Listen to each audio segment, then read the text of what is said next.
உலக வாழ்வில் பெரும் மனிதர்களுடைய பயமே சக மனிதன் தன்னை குறித்து என்ன கருதுகிறான், என்ன நினைப்பான், அவனை நான் எப்படி திருப்திப்படுத்த முடியும், அவன் என்னை ஏற்றுக்கொள்வானா இல்லையா என்பதை குறித்து தான்.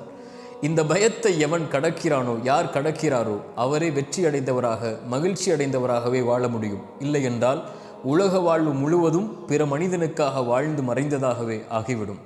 இறைத்தூதருடைய உள்ளம் பிறருடைய வார்த்தைகளால் நெருக்கமானது. அல்லாஹ் கூறினான் அந்த இறைத்தூதருக்கு, நபியே, உங்களுடைய உள்ளம் அவர்களுடைய வார்த்தைகளால் நெருக்கமாவதை நான் அறிகிறேன். நீங்கள் அதை குறித்தெல்லாம் கவலைப்படாதீர்கள். அதற்கெல்லாம் நீங்கள் பதிலளிக்கவும் தேவையில்லை. என்னை புகழ்ந்து விடுங்கள், என்னை சிரம்தாழ்த்தி வணங்கி விடுங்கள் என்று இறைத்தூதருக்கு இறைவன் அறிவுரை கூறினான். படைப்புகளை திருப்திப்படுத்துவது உங்களுடைய நோக்கமல்ல. படைத்தவனை திருப்திப்படுத்துங்கள். படைப்புகளை படைத்தவன் திருப்திப்படுத்துவான். நீங்கள் இறைவனுக்கும் உங்களுக்கும் நல்லவராக வாழ்ந்தால் போதும். யாருக்கும் அதை நிரூபிக்க வேண்டும்